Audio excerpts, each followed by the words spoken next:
Então, bom dia a todos e a todas. Primeiramente, eu gostaria de agradecer. Eu tive que fazer uma colinha, né? Porque são pessoas especiais assim que auxiliaram, fizeram o convite para que eu chegasse aqui. Então, eu quero agradecer ao professor Odilon, que fez o convite para mim, o professor Elcio, também a deputada Luciane Carminati, por estar proporcionando este momento, né? A professora Idete, que é a nossa coordenadora do Colegiado de Educação da MOSC, que se faz presente, e tem acompanhado toda a trajetória de formação, bem como a secretária municipal de Educação de Jardinópolis, que também aqui estão representando o Colegiado de Secretários Municipais de Educação da região da MOSC. E os professores formadores que estiveram junto, estão junto nesse processo de formação continuada da região da MOSC, na pessoa da professora Marisete, que está presente, né, numa longa data, vem acompanhando esse processo de formação. Em nome da professora Marisete, cumprimentar todos os professores que participaram desse processo. E a professora Marisete também representa aqui a Coordenação Regional de Formação de Professores, junto com o professor William, da Universidade Federal da Fronteira Sul, a professora Adriana, e eu que também faço parte, mas eu agradecer também o presidente da Associação de Municípios da MOSC e o secretário executivo pelo apoio, né? Eu quero destacar aqui...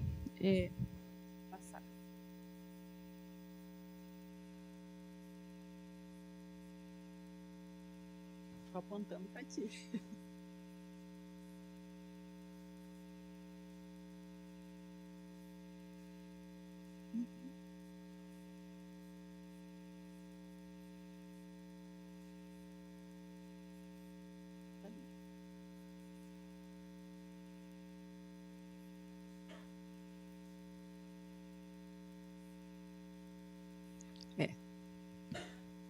Não está funcionando mesmo. Tecnologia, né?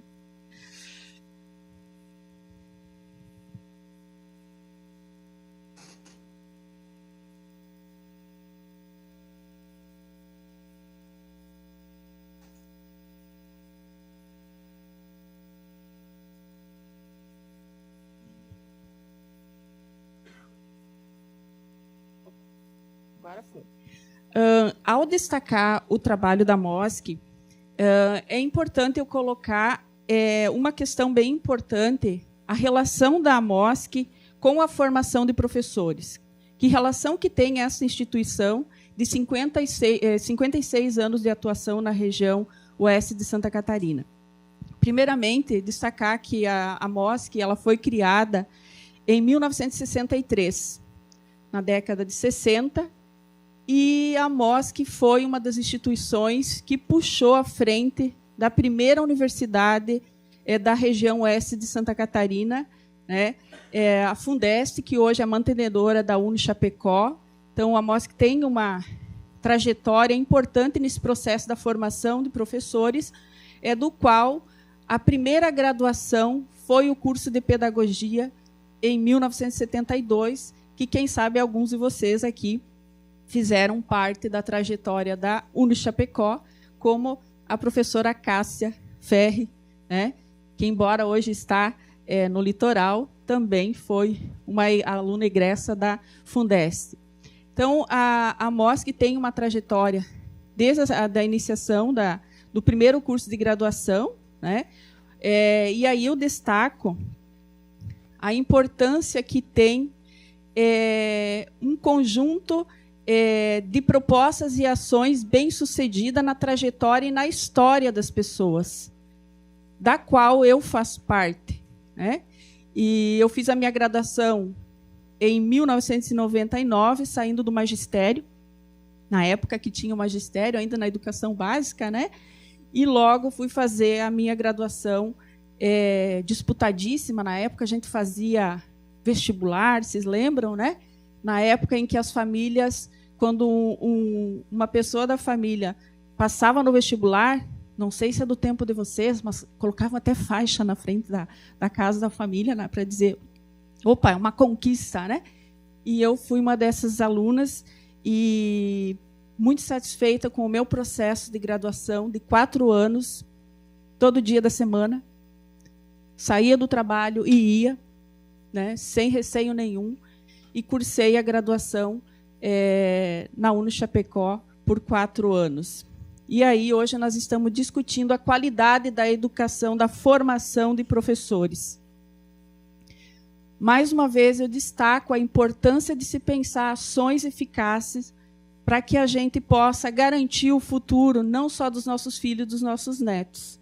Vejam bem que a instituição formadora na região foi criada em 72. Eu nem era nascida. Mas este grupo de pessoas que pensaram nesta universidade lá na década de 70 foram pessoas que contribuíram com a minha formação. Foram pessoas que não pensaram uma política pública pontual, mas pensaram uma política pública de longo prazo.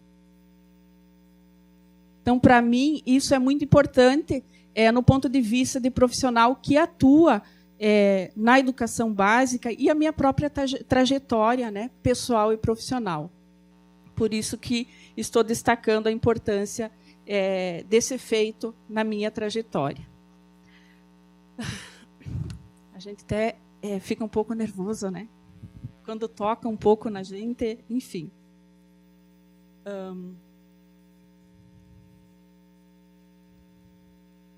Cláudia, professora Cláudia Univille.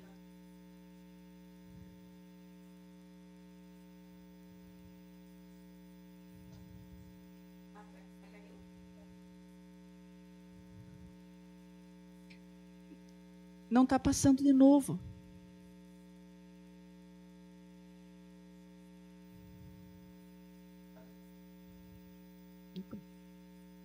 Ali. E aí eu quero começar a minha fala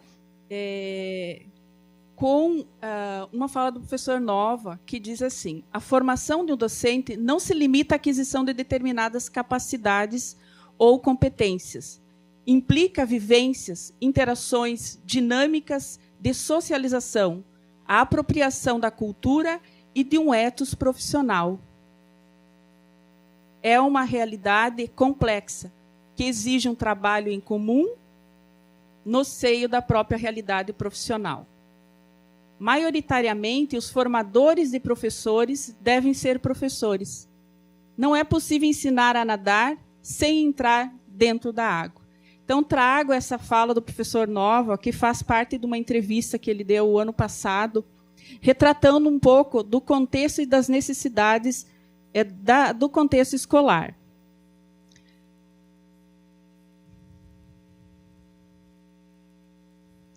E aqui eu quero trazer presente um pouco de que lugar eu falo, né?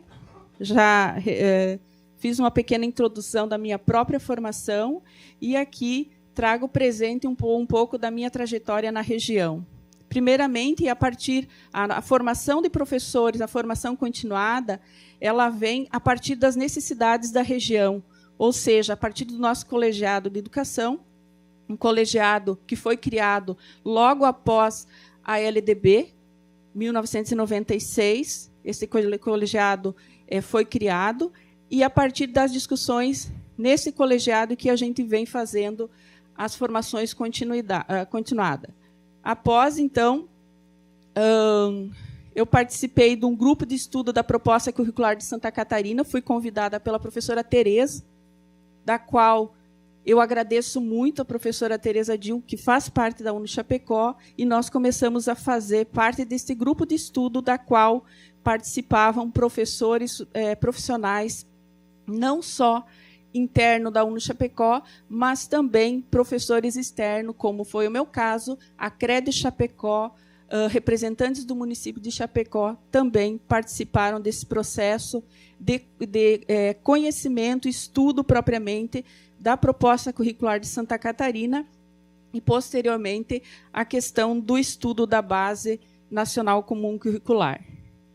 E, neste período, também é constituído na UniChapecó o Colegiado Institucional de Formação de Professores, aonde ele está ativo até hoje, né? A professora Marisete, inclusive, é a coordenadora desse colegiado, onde nós discutimos as questões voltadas à formação inicial e continuada de professores, por meio de alguns programas, tanto federal como estadual, que impulsionam a formação inicial e continuada, como é o caso do Parfor, o PROES, licenciatura, PIBID, residência pedagógica, pesquisa, realizamos pesquisas junto às escolas de educação básica para ouvir os estudantes acerca do processo de formação de professores e realizamos vários seminários de práticas das redes de ensino também por meio deste colegiado que discute a formação de professores e fazem parte desse processo, desse coletivo, professores da graduação, representantes da CRE, o qual o Elivandro está aqui, também participa desse processo, enquanto o CRE de Chapecó, eu participo, e mais representante externo que discutem periodicamente a questão da formação de professores, inclusive dia 27 temos a próxima reunião, né? Então, esse colegiado foi dando subsídio para a qualificação da formação de professores na região oeste de Santa Catarina, especificamente a região dos municípios de Chapecó. E, neste período, eu também fui tendo as minhas inquietações referente ao processo de formação. Ao chegar na MOSC, eu estava numa outra instituição do Sistema S, que trabalhava também com formação, mais especificamente com área de treinamentos aos profissionais.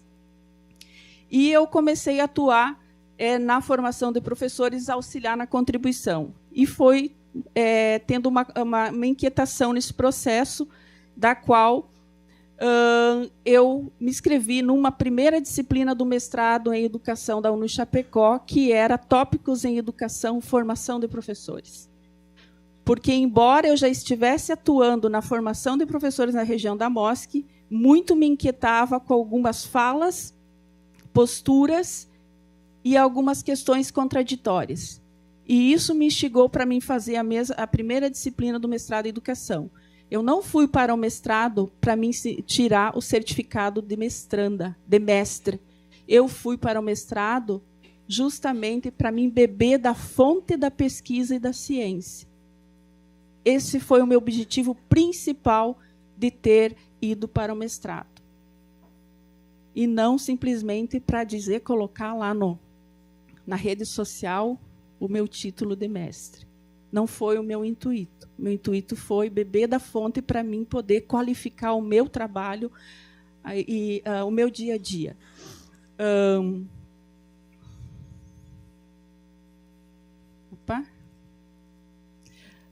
E aí, a partir de estudos, aprofundamentos, né, a gente foi ampliando as parcerias na região, né, e aí foi nascendo outras experiências em relação a formação continuada de professores na rede de educação básica da região. E aqui eu trago um pouco algumas metas do Plano Nacional de Educação, que foi um dos temas que também me alimentou a minha pesquisa, a minha dissertação, embora vejam bem, o meu enfoque de ter ido para buscar a maior qualificação foi a formação de professores. A minha escolha propriamente da minha dissertação foi o Plano Nacional de Educação. Por quê? Porque eu acredito que, a partir de uma política pública pensada para a educação, é que vai conduzir um processo e vai qualificar. Não existe simplesmente pensar uma formação. E o plano de educação ele alimenta uma necessidade de implementação de uma política educacional. E aí a gente traz algumas metas que referendo a importância aí de considerar as necessidades e a contextualização dos sistemas de ensino, ou seja, das redes de ensino. Então, o plano destaca em alguma das metas, né, como a meta 7 também, que é a meta da qualidade do ensino, que ela prevê a formação de professores em serviço. E aqui mais algumas legislações que também não vou aprofundar, que o professor Nonato também referenciou, né, algumas questões ali que falam da necessidade da formação continuada. Mas quero me deter a este artigo da LDB, que ele destaca e aponta a finalidade da educação superior, onde ele coloca atuar em favor da universalização e do aprimoramento da educação básica, mediante a formação e a capacitação de profissionais, bem como a realização de pesquisas pedagógicas e o desenvolvimento de atividades de extensão que aproximem os dois níveis escolares. Isso significa que, no meu entendimento, que ensino superior e educação básica precisam cada vez mais estar aproximados para que, de fato, a gente consiga avançar no contexto educacional do nosso país. Não pode dizer, né, e pelo menos o meu conceito, né, que o trabalho da universidade é sempre distante. Acho que esse momento de ontem e hoje, esse seminário, é meio que providencial, eu digo, né? Porque a gente precisa desmistificar um pouco isso, que a universidade está distante do dia a dia da escola. A própria LDB traz no contexto dela a necessidade do ensino superior e os níveis escolares, as redes de ensino estarem junto, pensando a formação. Não é possível a universidade formar os nossos licenciados em pedagogia, nas áreas de conhecimento, sem conhecer o dia a dia do chão da escola. Não consigo conceber, né, entendendo que vários de vocês aqui, quem sabe, muitos de vocês, foram a primeira pessoa a fazer uma graduação da família. Este é o meu exemplo. Eu puxei à frente.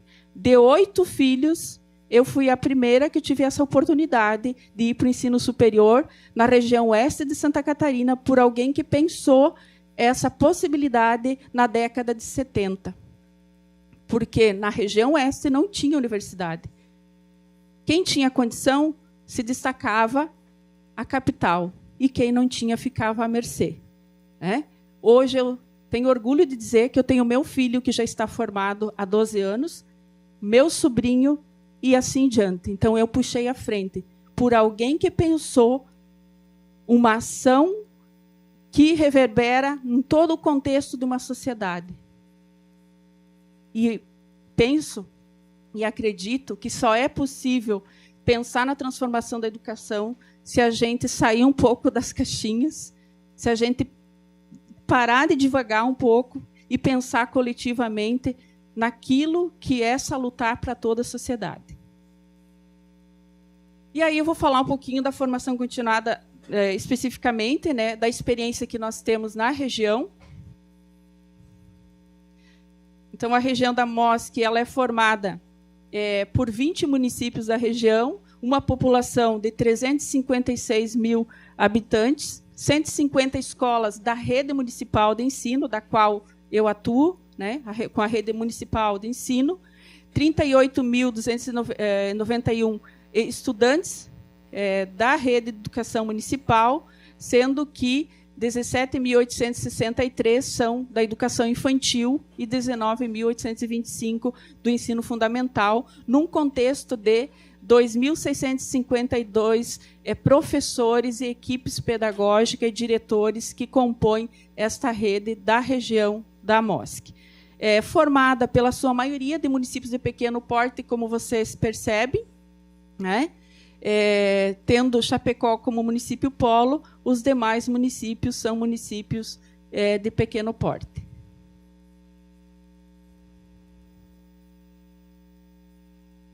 Então, só para contextualizar primeiramente, eu chego na MOSC em 2009, né? E já começou esse movimento das necessidades, principalmente em torno do currículo da educação básica. E, na época, em 2010, foi aprovada a resolução, a diretriz da educação básica, né? A diretriz número 4, norteadora da educação básica, onde nós fizemos um primeiro movimento de estudos com os professores. E quem fez esse trabalho foi o próprio colegiado. Os próprios secretários de educação, na época, com as suas equipes pedagógicas, montamos grupos de estudo de 1º ao 5º ano e professores de áreas, com a participação, inclusive, da professora Lilian, da UNO Chapecó, que trabalhou conosco desde aquela época. na questão do currículo da educação física. Então, fizemos esse primeiro movimento. E, posterior, vem a demanda da educação infantil, que não tinha um currículo regional na região. Então, logo vem essa demanda. Fomos buscar parceiro, ligamos, inclusive, para o MEC na época, e a professora, na época, Rita Coelho, sugeriu um nome para a região, e a gente trouxe essa pessoa para discutir num fórum da educação infantil da região, e acabou que essa pessoa nos auxiliou nesse processo de elaboração do currículo regional. E aí, seminários regionais que nós fomos fazendo com a participação e a contribuição do professor Dilon, na época, grandes seminários, com a contribuição, inclusive, da FAPESC nesse processo. E aí vou me adeter aqui a algumas questões. Aqui é mais voltada à metodologia, como que a gente foi atuando a partir dos polos intermunicipais, criação de grupo de estudo, grupo de multiplicadores e assim vai. Então, aqui nós elaboramos o currículo, implementamos o currículo da educação infantil, revisamos esse currículo em 2022 e a continuidade do processo este ano ainda, né? E a projeção é a atualização do currículo ano que vem, continuidade da proposta curricular e seminários de práticas pedagógicas e o segundo caderno de relato de experiência da educação infantil. Então, aqui a gente percebe uma evolução até no contexto da capa, que, na medida que a gente foi avançando na questão compreensiva da concepção de infância, nós fomos avançando na própria capa. Depois, quando a gente foi revisar, mas essa capa está estereotipada, né? Não retrata a nossa realidade da região. Aí nós modificamos, além de ter avançado no conteúdo, a própria concepção ali do material avançou. Aqui os nossos grupos de estudo, né, que a gente formou grupo de multiplicadores, a prática e vivência do professor, né, foi avançando aí. E aí também na multiplicação não era simplesmente um roteiro pronto e acabado, mas é dar legitimidade e autonomia para a pessoa que vai fazer essa multiplicação. Eles têm autonomia de fazer a maneira que eles entender o trabalho no dia a dia. E esse é o estudo que os professores foram fazendo no dia a dia da escola. Aqui seriam os polos intermunicipais, né? A questão de visitas técnicas pedagógicas no âmbito das escolas de educação infantil. E aqui um primeiro seminário, grande seminário, de lançamento do primeiro caderno da educação infantil com práticas pedagógicas. Agora vamos adeter, então, a questão do ensino fundamental. Aí o fundamental viu que estava sendo feito no infantil, começou a cobrar para a participação nossa em fazer a formação no ensino fundamental. Então, 2017 a 2024. Então, aqui, primeiramente, trazer a questão de uma caracterização do público, é importante destacar. 81% são professores, além de coordenadores pedagógicos, diretores, secretários de educação, participam ativamente. Formação inicial, 76% são pedagogos, né? E aí alguns profissionais das licenciaturas, algumas áreas, né? E as equipes pedagógicas, enfim. Aqui a questão da modalidade que cursou a formação também nos chama a atenção. 46%, quase 48%, são professores que fizeram no presencial e, dá para se dizer ali, mais da metade no IAD já. Então, nós temos, eu esqueci de colocar o gráfico do ano passado, mas ele representa bem. Então, a maioria já é em IAD. A especialização, se nós pedimos para os professores se eles tinham especialização, se dependesse só de uma especialização, nós teríamos a maior educação da região. 92% dos professores são pós-graduados. Né? Aí temos alguns da área do mestrado, doutorado, e alguns iniciando ou iniciaram o ano passado o doutorado e mestrado. Modalidade de contratação, 61,5% são efetivos. Isso também é fruto de todo um trabalho e de uma consciência da gestão municipal, A gente fala que a professora Idete está aqui, né, professora Idete?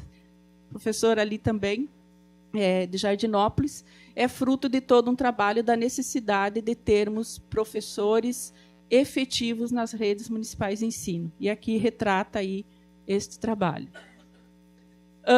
O tempo de atuação, aí a pizza variou, né? O gráfico ficou bem eclético, mas percebemos que ali 23%, dá para se dizer quase 40%, são profissionais que atuam mais de 10 anos no magistério. E se a gente for pensar no apagão, gente, se nós fizermos um recorte desse mapa aí, dá mais que a metade de professores que já estão nessa trajetória. O mapa do ano passado deixou muito claro. Mais de 50 professores atuam há mais de 10 anos, 15 anos.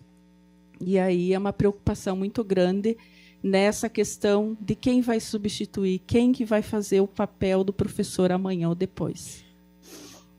Aqui a questão do como nós organizamos o trabalho da formação continuada do ensino fundamental. Nós tínhamos, em 2017, um GT de avaliação das aprendizagens, né, um GT específico que estudava massivamente a questão das avaliações. Tínhamos como parceiro e temos como parceiro o professor Elcio, né, e o GT de formação de professores da região. Partindo de um projeto de extensão da Universidade Federal, aonde nós viemos aderir no colegiado de educação da MOSC, nós unificamos este grupo de trabalho, os dois grupos de trabalho, porque nós tínhamos a parceria com o Chapecó e tínhamos a parceria com a Universidade Federal. A partir desse momento, 2017, a gente unifica os dois grupos de trabalho, se consolida, então, um único grupo para atuar na formação de professores. O GT de professores, então, ele é formado por professores especialistas das duas universidades e também por professores que atuam na educação básica. E aqui eu trago a grande diferença dessa nossa experiência. Ter, sim, o professor especialista da universidade, mas também trazer o pedagogo, o professor de área que está lá no dia a dia da escola, que acompanha o dia a dia da escola. A gente coloca isso como primordial para ter dado certo esta parceria, que no primeiro ano teve vários abalos, inclusive, né? E depois a gente foi alinhando este processo. A gente, então, conseguiu ter grandes avanços, tendo o professor especialista com o professor que atua no dia a dia da escola. A metodologia, então, seminários temáticos, oficinas práticas e formação, e vai. Então, vou tentar só falar bem rápido, né? Ali as temáticas macro que foram sendo debatidas ao longo dos anos, né?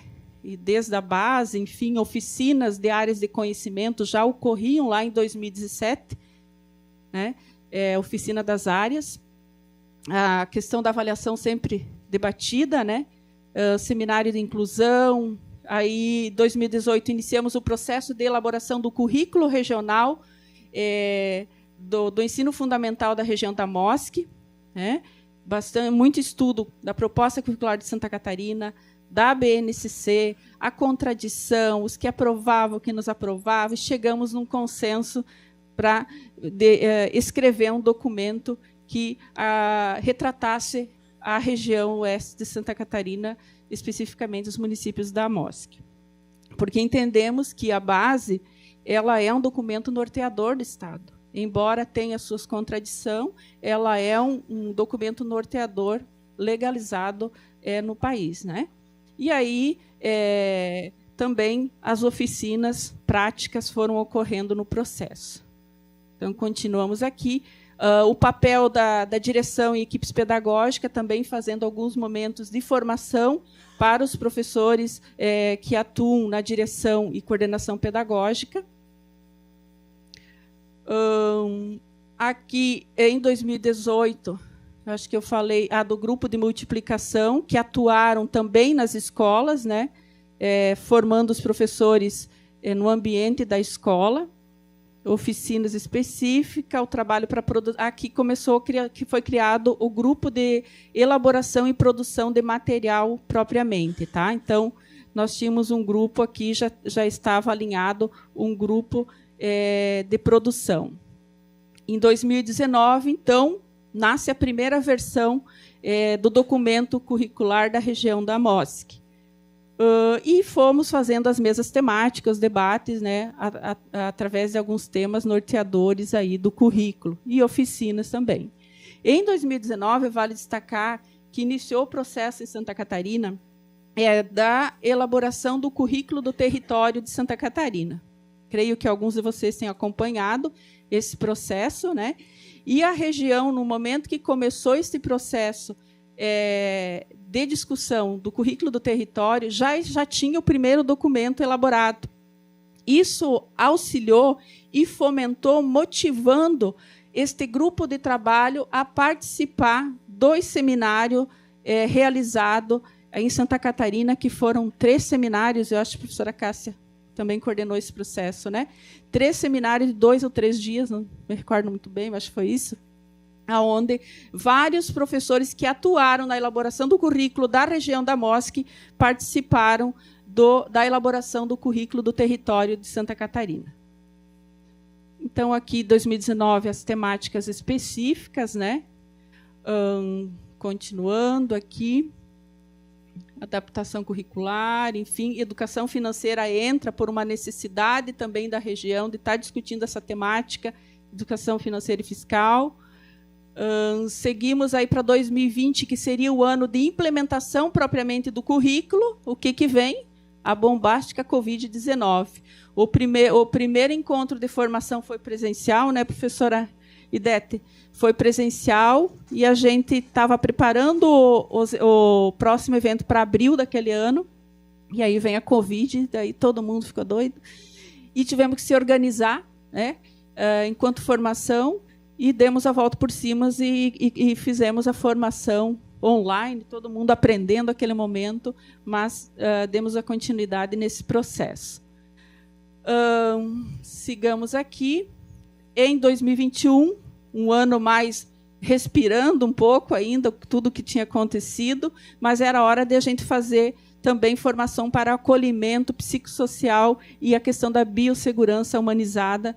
Então, foi um primeiro item que a gente fez de formação para os professores nesse período aí, no contexto da escola.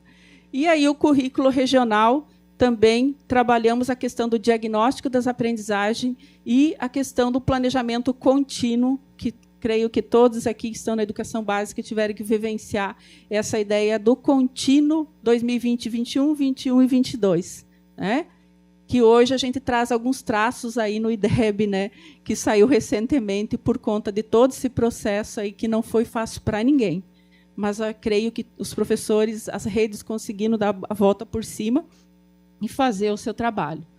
Aí, discussão dos conceitos da BNCC e do currículo regional, enfim, aprofundamento de conceitos básicos, competência, habilidades, que levou tempo para os professores entender este processo. Digamos que ainda alguns professores ainda têm dúvida desse processo, né? Onde se pensa a questão da habilidade diferente do conteúdo ou dos conhecimentos, não consegue ainda interpretar a habilidade como um processo que, na própria habilidade, ela tem os seus conteúdos, ela tem os conhecimentos, ainda é difícil para os professores, mas a gente tem avançado nesse processo. E o pré-planejamento nos municípios.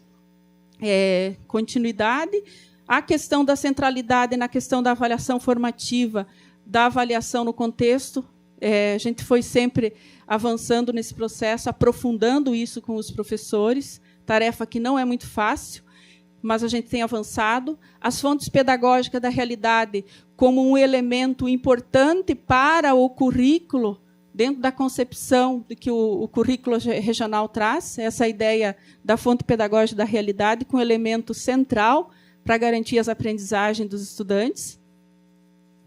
E 2022, também a gente provocou a discussão e a reflexão acerca da documentação das experiências pedagógicas dos professores, a importância que tem isso no dia a dia das escolas e para o próprio reconhecimento da profissão.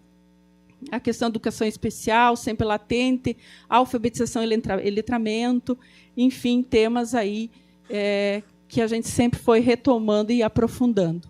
2022, então, o primeiro seminário regional de implementação do currículo na região, com alguns temas de aprofundamento, né?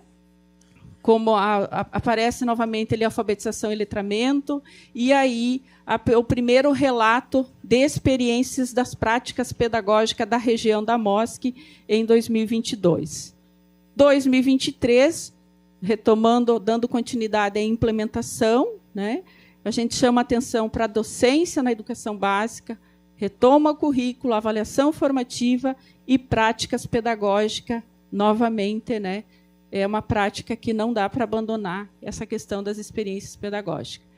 Mais um seminário, olhando isso aqui, Idete e Marisete, não sei como é que nós damos conta, tá? Terceiro seminário regional de implementação, tendo como elemento central a questão das práticas interdisciplinares. E aí, nessa questão das práticas interdisciplinares, além de trabalhar com os professores, os formadores também foram fazer o exercício das práticas pedagógicas, né, professora Marisete? A professora Marisete ficou no grupo das linguagens, que é o grupo maior, né? E deu pano para manga, né? Mas quando eles acertaram o caminho, foi. Então, não basta o formador simplesmente ir lá, né? Dialogar com os professores, ele precisa também fazer o exercício dessa prática. E aí nós se submetemos a também realizar esse trabalho, onde realizamos 5 cadernos metodológicos a partir das áreas do conhecimento. Buenas, quarto seminário este ano. O primeiro seminário deste ano foi realizado em março desse ano, com auxílio da CAPES, inclusive. A CAPES foi parceira nesse processo. Em março, nós tivemos 2 dias discutindo práticas e avaliação das aprendizagens, né? E 5 minutos, vou correr. Formação das escolas, dando continuidade, os professores formadores, tanto os especialistas como professores da educação básica, foram para os polos intermunicipais, além dos professores vir regionalmente nas formações macro. Nós fomos para os municípios o micropolo, que a gente diz, né? Também fazer oficinas. Os professores participaram de oficinas de mediadores de leitura em parceria com a UNO Chapecó, na questão da Feira do Livro. E aí, o dia D, que é um grande desafio nosso aqui, a questão do estudo da política de alfabetização, onde os professores da região fizeram as suas paradas pedagógica para a discussão do documento. E, em julho, agora mais recentemente, mais um seminário provocativo, onde nós discutimos práticas interdisciplinares, escola em tempo integral, alfabetização e letramento. Então, vejam que é uma continuidade, mas o elemento das práticas sempre se mantendo presente no processo de formação. Em andamento, então, a oficina de elaboração do 2º caderno de relato de experiências, a revisão dos quadros de referência do currículo, tendo em vista a computação complementar, né, da BNCC. Já temos isso no currículo, mas a gente precisa dar uma revisada. Já tem um grupo de professores trabalhando, né, nesse quadro de referência. E a política regional de alfabetização, que todos que atuam na educação básica sabem que o Estado aí está em processo de elaboração da política de alfabetização do Estado de Santa Catarina, e nós estamos aí para fazer o trabalho do documento regional. Projeção para 2025, gestão pública versus política de educação, política educacional, porque, meu entendimento, não tem como gestor pensar no contexto macro da gestão da política pública educacional se ele não pensar na base das escolas e pensar a formação de professores. Nós vimos ontem alguns dados assustadores. Então, me parece que... Eu lembro que eu já fui até cutucada e provocada por isso. Mas, Lucinir, tu entrou lá, era para tu trabalhar só com a gestão. Não, eu não me contento de trabalhar só com a gestão. Eu tenho que sim estar com a gestão, mas eu preciso estar no dia a dia também das escolas. Porque o nosso objetivo principal da educação é atingir quem? São os alunos. São os alunos, é o dia a dia. Então, nós trabalhamos sim com o Colegiado de Educação, mas trabalhamos também com GT, de equipe pedagógica, do infantil, do fundamental, enfim. Porque o objetivo principal nosso é a aprendizagem dos alunos. Então, está no nosso horizonte oficinas pedagógicas e minicursos, o 6º seminário, minicurso do professor pesquisador, formação para a coordenação pedagógica, produção de material, então seria a produção do 2º caderno de relato de experiência, e alguns elementos que foram importantes, se precisar avançar 2 minutinhos aqui, chama atenção, porque eu acho que é importante a gente colocar essa questão, que foi elementos estruturantes que foram acontecendo ao longo deste processo. A questão do processo de avaliação das aprendizagens, uma reconstrução e reestruturação a partir de critérios de avaliação. Vejam que, em 2022, nós implementamos a questão dos critérios de avaliação, e nós começamos a estudar onde? Lá em 2017, massivamente, né, a questão da avaliação, do processo de avaliação. E ele foi implementado em 2022. Os professores ainda têm dúvidas, já avançamos muito, mas ainda tem algumas dúvidas nesse processo. Nós temos um sistema escolar, um sistema web escolar. O Estado tem agora não lembro o que do CIGES, né? E a rede municipal da região da Mosca. Então, nós temos um sistema escolar que ele foi criado não somente por um técnico da área de sistema, mas com a participação dos professores. A partir das necessidades dos professores, nós vemos sempre implementando novas funcionalidades neste sistema, a exemplo do tempo integral, que agora passou por algumas reestruturação, porque a gente ouve o dia a dia dos professores, das equipes pedagógicas e dos operadores do sistema. A proposta de escola em tempo integral, a elaboração e implementação de 2 exemplos, especificamente. Hoje, toda a região da MOSC aderiu à questão da escola em tempo integral e iniciou o atendimento de algumas turmas.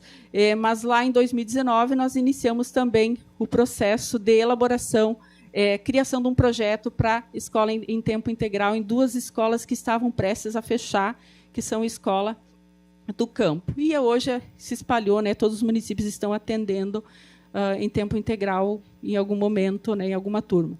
Elaboração dos cadernos metodológicos das áreas de conhecimento, do relato de experiência, também tem um caderno dos relatos de experiência, a construção de um portal EducaMosc, grupo de trabalho de estudo para a minuta da gestão democrática nas escolas, visitas técnicas pedagógicas não somente na região, a gente indo para outras regiões do Estado e até mesmo em outro Estado para visitar outras experiências pedagógicas que estão dando certo, organização de momentos de paradas pedagógicas nos municípios, discutindo com o secretário e com as equipes pedagógicas.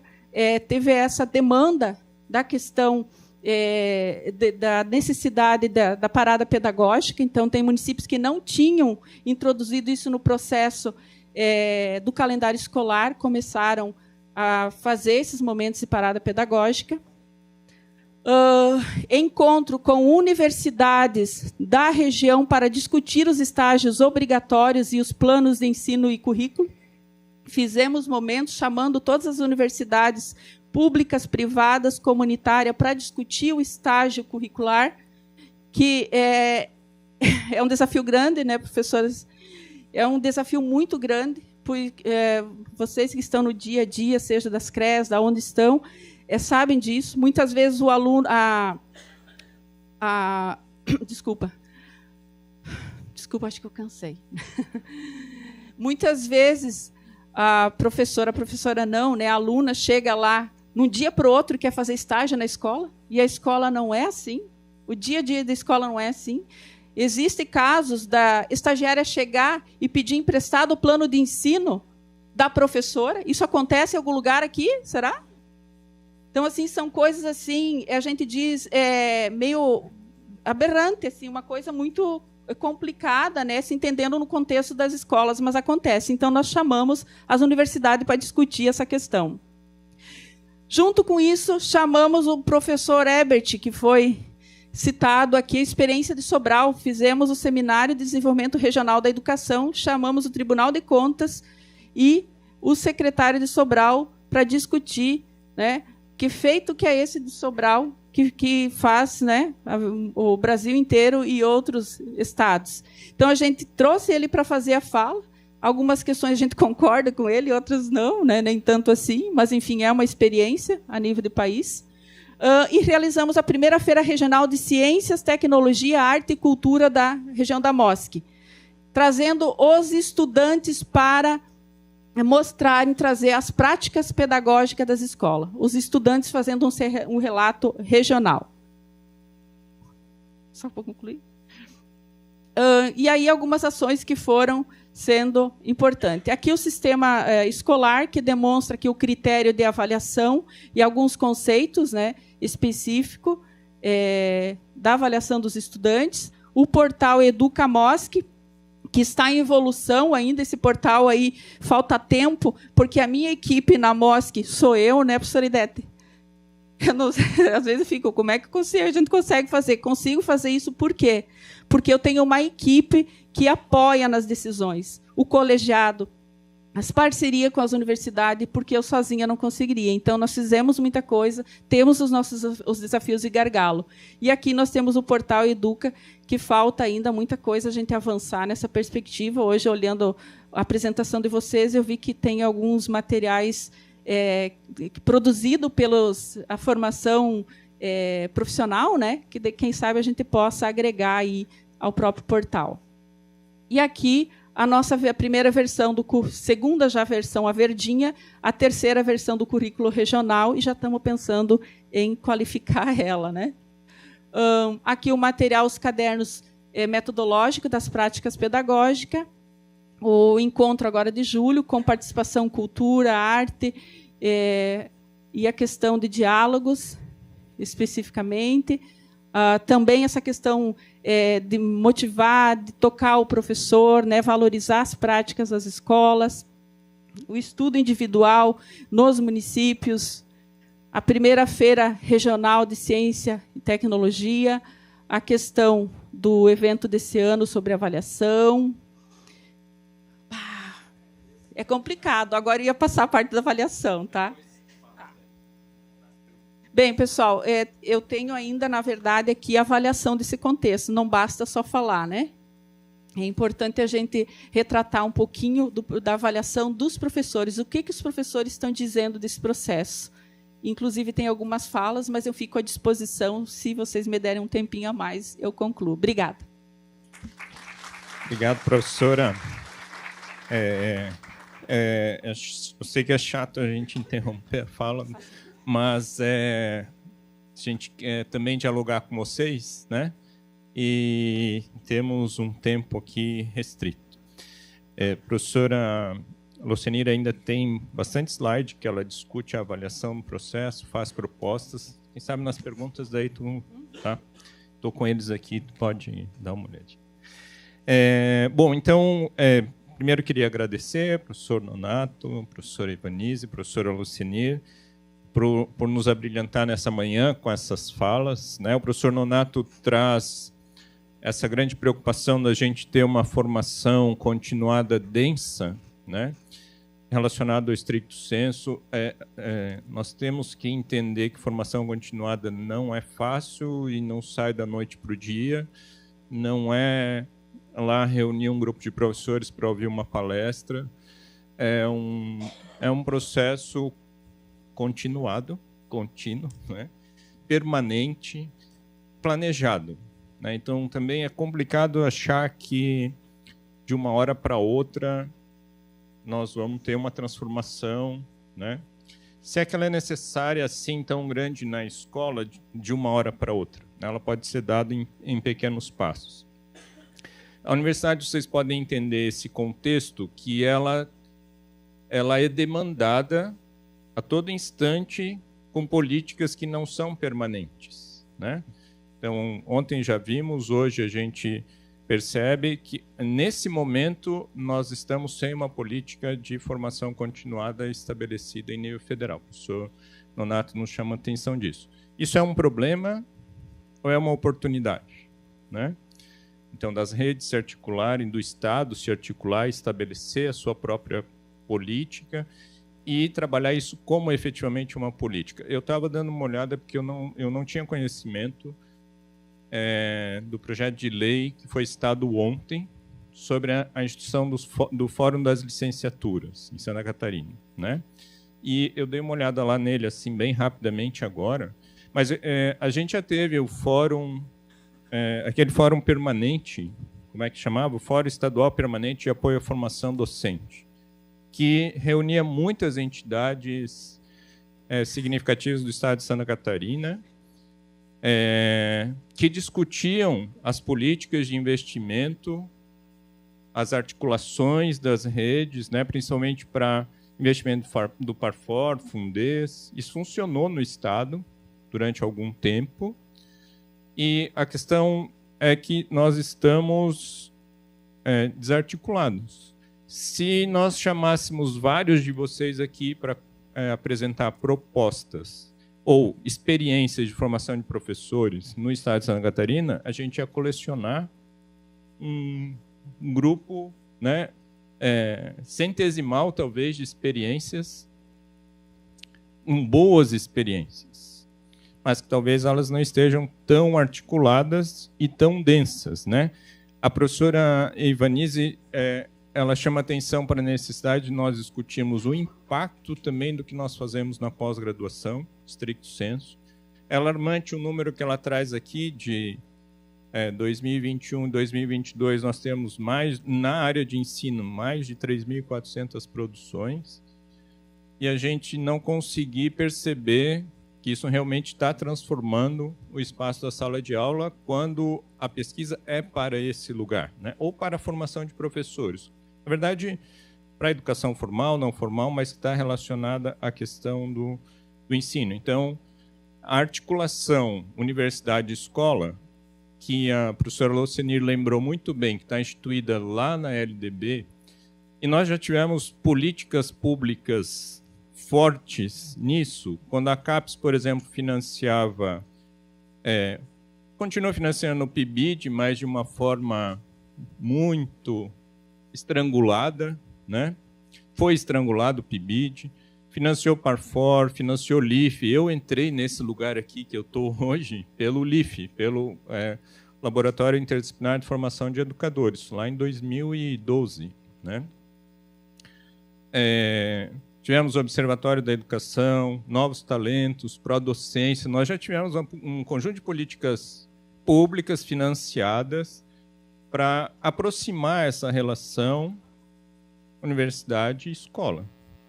Então, por que não instituirmos no nosso estado, com recursos do nosso estado, que é possível, a gente acha, né, políticas que aproximem e fixem os nossos estudantes na graduação e os nossos professores na escola, né? Com o conhecimento que a professora Locenir apontou muito bem isso, né? Quer dizer, veja aqui uma simples capa de material a partir da construção de um conhecimento que não é rápido, não é alguém que vai lá e diz, você tem que mudar essa capa, é uma percepção num processo de aprendizagem contínuo que faz com que a rede perceba, essa capa está estereotipada, nós precisamos ter uma outra comunicação do que a gente faz na nossa rede, né? É bem interessante também quando a professora Ivanise aponta que a gente vai para a Finlândia, né? A gente vai fazer o que lá, exatamente? No sentido, ok, conhecer os modelos, né, que existem, mas nós temos muitas respostas. A questão é como colocá-las em prática, né? Talvez tenha vídeos no YouTube, tem artigos publicados de pesquisas de outros países, dos seus modelos educacionais. Existem sínteses feitas em nível de pesquisa, a importância da pesquisa acadêmica, nesse caso, né, que consolidam os conhecimentos mais teóricos e que podem ser daí levados à prática, sobretudo nos programas profissionais. Então, né, os professores trazem essa importância da infraestrutura, da formação continuada e da valorização dos professores, que parece que a gente está chovendo no molhado há bastante tempo, mas eu queria chamar a atenção para aquela fala da professora Ivanise, quando ela fala da necessidade de a gente mobilizar a sociedade para defender a escola pública. E aí, quando a gente fala em mobilizar a sociedade para defender a escola pública, esse aqui é um lugar bem representativo desse evento. Porque quem está definindo as políticas públicas está aqui, nesse plenário, lá naquele plenário, né? A gente teve uma discussão aí bem recente sobre a universidade gratuita, que não ficou um modelo ideal para as universidades, né? Para quem acha que está tudo bem, agora estamos felizes, não é um modelo legislado nessa casa. Então, esse é o lugar também de nos constituirmos como fórum, como debate, porque é um lugar onde as decisões estão sendo tomadas, né? Então, aí antes de passar para as perguntas, eu quero relembrar também daí uma fala do professor Nonato, que ele trata dessa questão de que a gente tenha nas redes políticas para que a gente consiga fazer com que os nossos professores da educação básica acessem um doutorado, por exemplo, né? Existem vários exemplos aqui em Santa Catarina, vou falar do nosso, puxando um pouco a sardinha aqui para a minha brasa, porque eu coordeno hoje o programa, um dos programas citados aqui, que é o de Ensino de Ciências Naturais e Matemática da FURB. E a gente fez o ano passado um Minter com a Unidave, e hoje nós temos uma turma lá com 19 professores da Rede Municipal de Ensino de Rio do Sul, fazendo mestrado com a gente. Então, para nós, é uma primeira experiência e nós vamos ter que estudar essa experiência, né, os resultados dela na prática. Mas é uma articulação da pós-graduação em nível do mestrado profissional com a educação básica. Tem outras aqui, eu sei que a Univale tem, se não me engano, com a rede de Balneário Camboriú. A gente tem outras iniciativas aqui no Estado que também precisam ser olhadas, estudadas, compartilhadas, né, para a gente avançar nesse processo. Mas, enfim, não sou eu o palestrante, né? Eu queria que, então, a gente tentasse se organizar para fazer as perguntas. Eu vou pedir para quem for perguntar ser breve, porque, assim como eu já estou falando muito, eu sei que às vezes a gente quer falar, mas acho que é importante a gente fazer a pergunta e ouvir o que os palestrantes têm a nos dizer. Pode ser assim?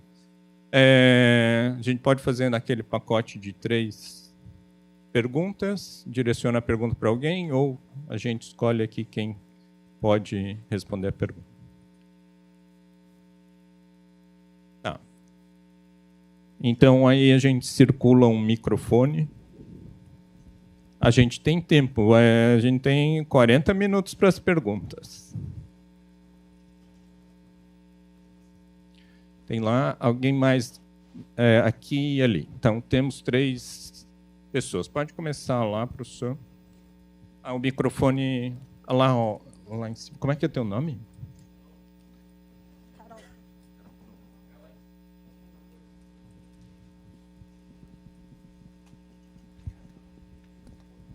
Bom dia, colegas. Sou o professor Ivo Dickmann, coordenador do mestrado e doutorado em educação da UNO Chapecó, só para me apresentar. Direciono um pouco ao professor Nonato por conta dos programas de pós-graduação, mas professores do CENIR também fiquem bem à vontade para comentar. Primeiro dizer assim da qualidade da fala de vocês e da qualidade do evento. Acho que tem sido marcante nesse sentido poder realmente vir para ouvir né, e ouvir propostas tão bem elaboradas. A gente percebe a preocupação de vocês de terem se preparado muito bem para o evento. Acho que isso dá uma contribuição, por menor que seja, em 20 minutos, 30 minutos, para a qualidade da educação do Estado de Santa Catarina. Isso é muito importante. Me parece, olhando para o campo um pouco do estrito senso, no campo da educação, seja profissional, o nosso é acadêmico, né? Primeira turma de doutorado agora em fevereiro que começou, então os desafios são grandes ainda. Eu comecei como coordenador agora em fevereiro também, mas o que a gente percebe é que às vezes a academia está bastante distante, né? Talvez uma fala que acalenta o coração. A academia está distante da educação básica. Nós precisamos criar ainda mais conexões, né? Um dos nossos desafios, a ficha de avaliação, que vamos discutir no final do ano, é exatamente como é que a gente aproxima cada vez mais a educação básica do ensino superior. E a Lucenira apresentou, a LDB já está pedindo isso faz tempo, né? E às vezes a gente vai lá para a academia, frita o cérebro no ar-condicionado, faz pesquisa e faz boas pesquisas. Não acho que fazemos pesquisas ruins, mas muitas vezes desconectadas da educação básica. Do ponto de vista profissional, professor Nonato, professores, vocês acreditam que há ainda um potencial a nós aprofundarmos, ao superarmos essa barreira de profissional e acadêmico, para darmos uma contribuição mais importante ainda para a educação básica? Ou talvez isso pode ser um tiro no pé e a gente precise dos profissionais para aproximar a academia e o estrito senso da educação básica? Eu fiquei pensativo aqui, queria problematizar e parabenizo vocês aí mais uma vez pela fala e pelo trabalho, professor Nonato. Eu sei lá com o professor Ângelo, eu fiz mestrado doutorado na UFPR, conhece bem ele, e deixo um abraço, inclusive, para ele. Eu sei do desafio que é coordenar a educação no Brasil, no seu lugar, e parabéns pelo trabalho que vocês vêm desenvolvendo juntos lá. É isso. Então, bom dia a todos e a todas. Eu sou o professor Odair, estou aqui, ó. Sou professor da educação básica há mais de 20 anos, no ensino fundamental final e no ensino médio, na rede estadual de ensino e na rede municipal de ensino no município de Paulo Lopes, Santa Catarina, distante 60 quilômetros daqui de onde eu estou aproximadamente. Quero fazer duas constatações e um questionamento bem rápido. A primeira constatação: eu sou fruto do mestrado profissional em História na Universidade Federal de Santa Catarina no anos 2016 e 2018, e aconselho muitíssimo, muitíssimo, muitíssimo mesmo, mestrados profissionais, pelo menos em História e pelo menos na UFSC, que foi maravilhoso, aonde eu já levei para a educação básica, com publicação de 3 artigos em revistas especializadas com trabalhos na educação básica, porque isso é um incentivo, e muito grato porque eu fui beneficiado com 2 portarias estaduais e municipais que me afastaram integralmente das atividades docentes. Então, gente, assim, ó, o processo tese, o processo dissertação, e agora eu estou no doutoramento também em educação na Universidade Federal de Santa Catarina. O processo tese e o processo dissertativo não acontece processo mediúnico. Você precisa sentar na cadeira, ler e escrever. E aí, primeira sugestão para as secretarias de educação, para o Conselho Municipal de Educação, tem que ter portarias liberando 100% a integralidade do professor da educação básica da sala. Não tem como, gente. Não tem como. Eu fui feliz porque em 2020 eu fui afastado integralmente. Infelizmente, o Estado retrocedeu nessa política. Infelizmente, agora ele está dando 8 anos para quem está na educação básica, ou seja, você está quase uma década na educação básica, e você tem 50% de afastamento. Bem, mas é 50%, mas 50% sobre 50% de atividade acadêmica não dá para nada, gente, não dá. Você tem que ler livro, tem que ler capítulos, etc, você tem que sentar. E outra, você não passa só pela cadeira do mestrado e doutorado, você tem que ir em evento, tem que escrever no mínimo 2 artigos, etc. Senão eu não estaria aqui hoje, por exemplo. Então, segundo encaminhamento, quando eu peguei o certificado, fui para a rede municipal, recebi o primeiro vencimento. Eu vou dizer só porque é uma questão que é pertinente, que é a valorização do profissional, tá? Eu olhei no meu vencimento, R$ 700 de aumento. Regalei o olho, né? Ah, que beleza, né? Muito bom. Município pequeno, 7 mil habitantes, deve ter pouco recurso do Fundeb, mas conseguiu valorizar a carreira. Olhei no estado, pasmem, R$ 150, tá? 2018 foi isso. Não sei como é que houve agora com essa mexida, parece que teve uma mexida aí na tabela salarial novamente. Então, assim, ó, não tem ninguém que impulsione desse jeito assim. Quem é que vai querer fazer um processo formativo puxado, como é na UFSC, por exemplo, para ganhar R$ 150 na educação básica? Não fica, gente. Agora tem um doutorado em educação aí, em profissional de história, abriu agora, tá? Então, são as duas constatações. E a terceira e última, para encerrar, é assim, ó, fruto desse processo formativo, que é a educação para as relações interraciais, fui convidado na rede municipal de ensino para fazer uma formação lá e tal. Eu disse que não ia fazer. ia coordenar, por eu ser branco, preferia pessoas negras e indígenas, convidei pessoas negras e indígenas, deram processo formativo. Aí fica a pergunta. Comecei o processo formativo em 2023, esse ano. Quando eu fui retomar o processo formativo, a secretaria me diz o seguinte: não dá mais, porque esse processo que você iniciou era um processo licitatório por meio de edital, essa empresa perdeu e agora vai começar zero. Ou seja, eu tinha uma política curricular para ser estabelecida, tinha as diretrizes, tinha um monte de coisas que eu queria avançar e não deu, porque e começou do zero do instituto tal aí, que pegou a licitação. Esse tipo de coisa não tem como mudar, tem que ser mesmo, é sempre assim que funciona, processo licitatório, etc, etc, não dá como continuar. Não sei se vocês têm oportunidade de responder as perguntas. Obrigado, tá, pela atenção.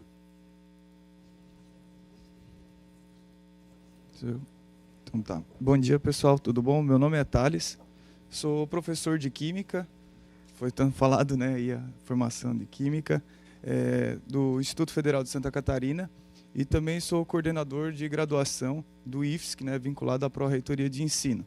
Nós temos ali 62 cursos, 6 licenciaturas, sendo 5 aí na área de 2 em Física, 2 em Química e 1 em Matemática, né, voltada a essas áreas aí que são mais dificultosas, né, de a gente formar professores. Então, agradecer a fala, né, de vocês, Nonato, Ivanise, Lucinir, e a minha fala aqui e a pergunta é no sentido de, vou falar 2 experiências, brevemente, juro, tá? Brevemente, e queria saber o que vocês acham a respeito, porque foram iniciativas de formação continuadas, né, feitas a partir do curso, da vivência e de um desenvolvimento profissional, né, que daí a gente já pega também um contínuo de formação inicial e continuada. A inserção profissional docente, ela vem sendo colocada pelas pesquisas, né, em alguns programas, alguns casos pontuais isolados pelo país, né, como um programa, uma estratégia para a série de desafios que tem na docência, seja a formação inicial, continuada e também qualidade da educação básica. Nesse sentido, né, ela acaba sendo aí entendida como algo contínuo também, porque no processo de inserção profissional há uma parceria entre instituição formadora e a escola de educação básica, retém o abandono da docência também, né, isso são dados, fortalece a socialização profissional docente no início da carreira, onde é o período que merece mais atenção, né, se a gente for pegar o ciclo da carreira docente, e os próprios saberes docentes aí que a gente tem bastante, né, porque ele tem esse período tem o objetivo de planejar um desenvolvimento profissional docente. Nesse sentido, apresenta os trabalhos que estão na escola, né, no instituto, e tem um tempo para um planejamento no desenvolvimento pessoal e profissional. Nesse sentido, eu penso que daí vincula, né, e orienta a participação em programas de pós-graduação e a publicização de experiências vividas na própria escola, né, estimulando a pesquisa e o ingresso aqui na pós-graduação, como eu falei.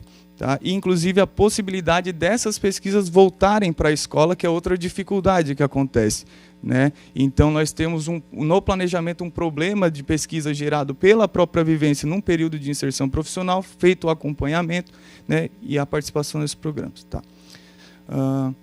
Essa é uma experiência que a gente tem colocado, né, no Instituto Federal, especificamente no Campo São José, onde eu atuo como professor. E outra experiência é o seguinte, aí eu queria saber a opinião de vocês. Nós temos no curso disciplinas, no curso de licenciatura em Química, temos disciplinas relacionadas ao conteúdo específico, né, da matéria. Então a gente tem o pedagógico de conteúdo, perdão, né, conteúdo pedagógico de conteúdo, como epistemologia, história da química, didática da química, né, metodologias para o ensino de química, assim por diante. O que a gente fez? A gente, pensando também na baixa procura pelo curso, a gente fez com que essas disciplinas que foram incorporadas, né, digamos, no currículo de licenciatura, que não pertenciam ao modelo 3+1, a gente criou PPCs, né, isolados do curso, e fizemos o seguinte: nós colocamos a inscrição para professores da educação básica fazerem esses cursos e ter certificação. Na época a gente fez esse PPC em parceria com a CRED. Beleza. Nesse sentido, a gente tem, nesse momento de espaço de ensino, a interação entre formação inicial e continuada, né, e um aproveitamento também das vagas não ocupadas com o recurso público. Então, eu queria saber o que vocês acham dessas ideias, né? Desculpa se eu me alonguei. Temos aí um conjunto de perguntas. podia ligar aquele microfone, eu não sei como vocês querem distribuir, já que teve uma pergunta direcionada para o Nonato, talvez a primeira, que tu pudesse responder. E, enfim, vou deixar o microfone com você.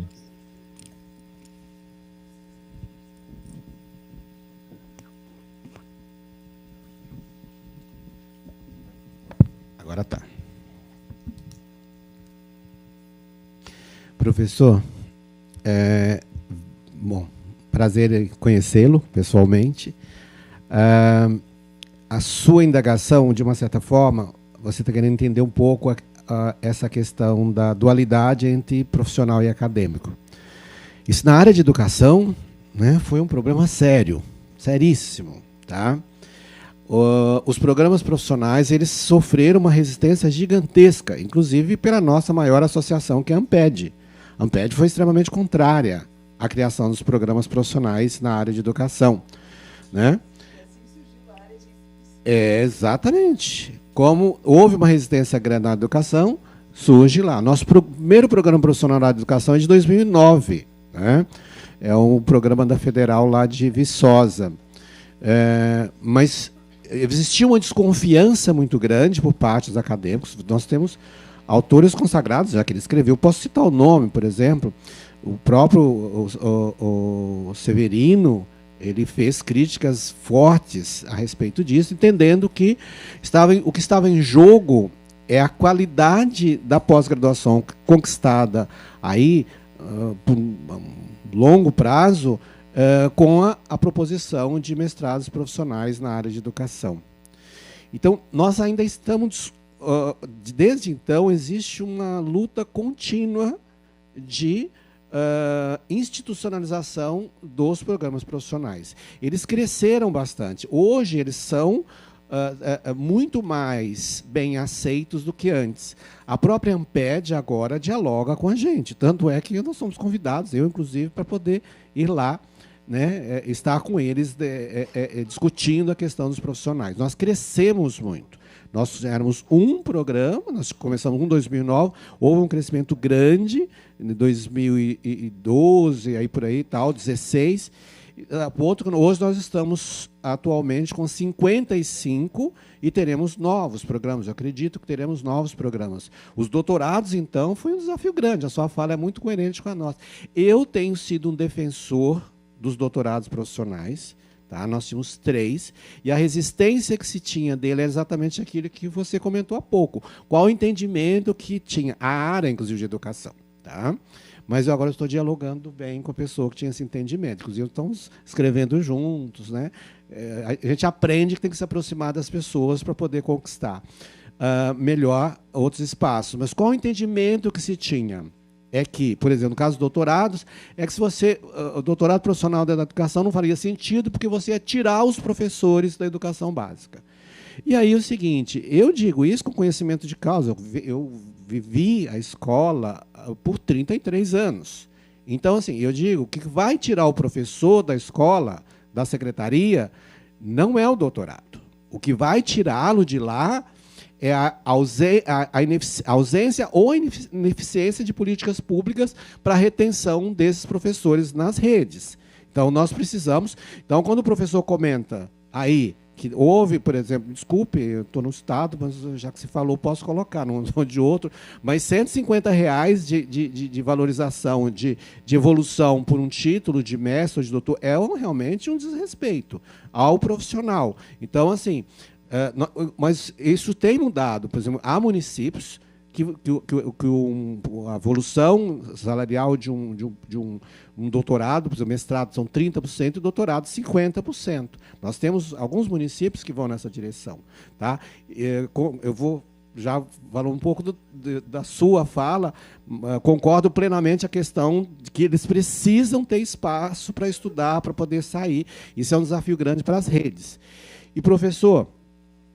voltando, essa questão dos programas profissionais acadêmicos, eu acho que é um equívoco, pelo seguinte, nós, dos programas profissionais, nós trabalhamos muito com a formação, com a qualificação profissional. Nosso foco é a qualificação com ênfase na atuação. Por isso que o professor precisa ter espaço. E é um desafio grande. Nós temos horários diferenciados. As aulas, às vezes, acontecem à noite, elas acontecem condensadas, para que esse professor consiga vir, eu falo professores e gestores consigam frequentar. E a grande ênfase que nós temos é a educação básica. Na área de educação, à exceção de um programa que nós temos que forma técnicos para o ensino superior,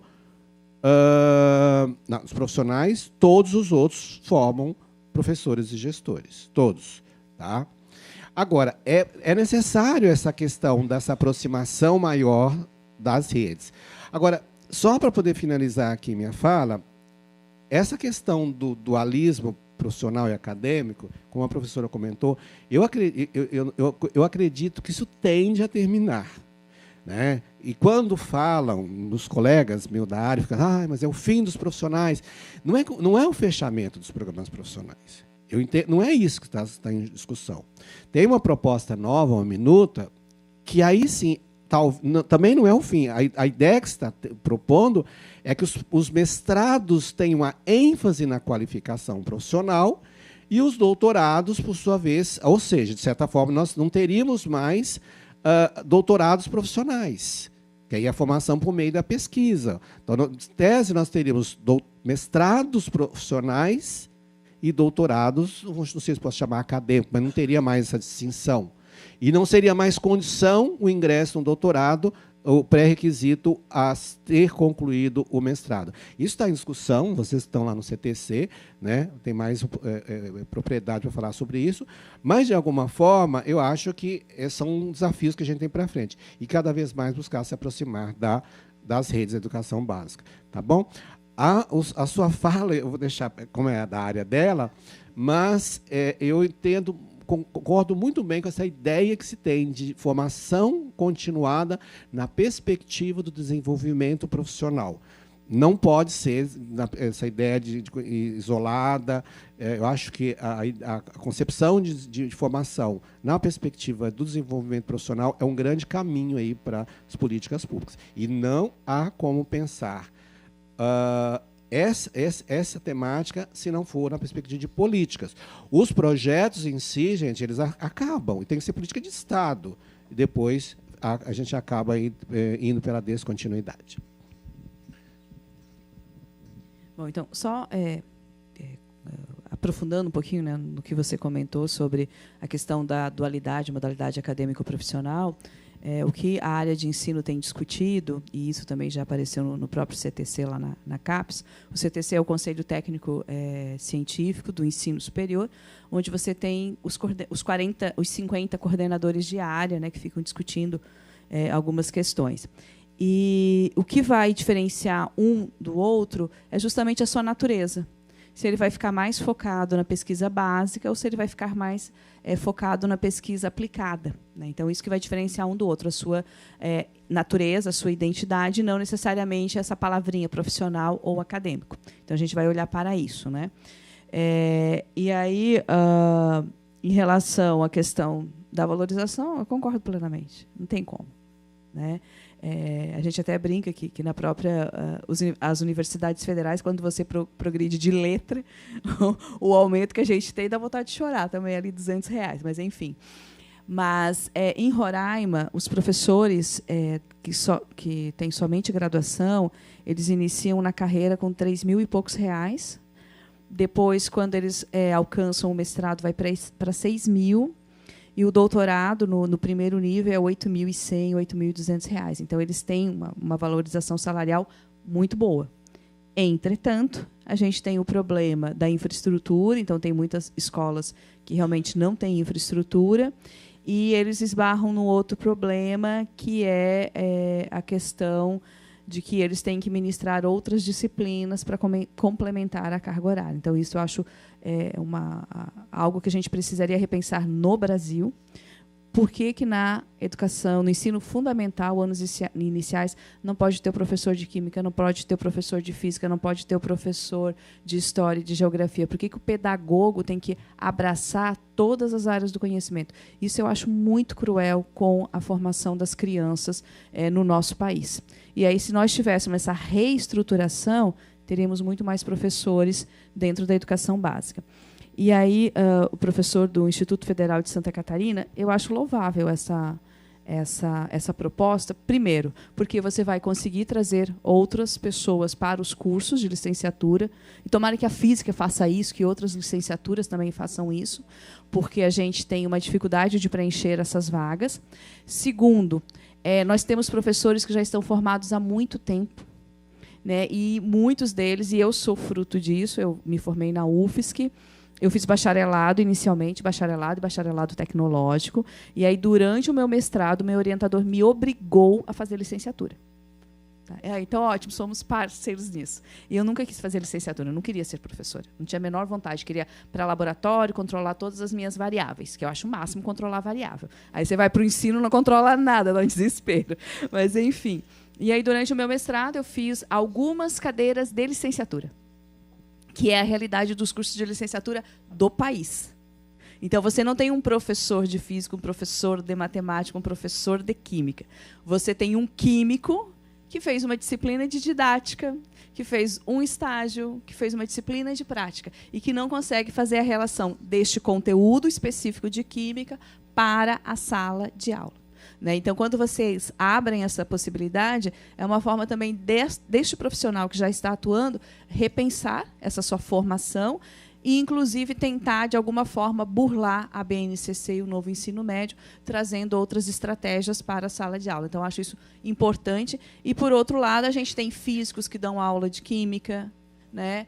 Se pudesse trazer pedagogos para olhar, né, essas disciplinas de química, de física, de matemática com outro olhar, eu acho que isso contribui bastante. Então, é louvável o que vocês estão fazendo e parabéns. E quem sabe vocês não pensam mestrado na área de ensino de química, né? Na área de ensino aqui. Precisa crescer, tá? Então, parabéns pela o Instituto aqui em Santa Catarina podia ter. Eles participam do polo do Prof.EPT, né, que é da Educação Profissional e Tecnológica, sim. Mas vocês poderiam pensar num mestrado específico profissional em ensino de ciências da natureza, por exemplo.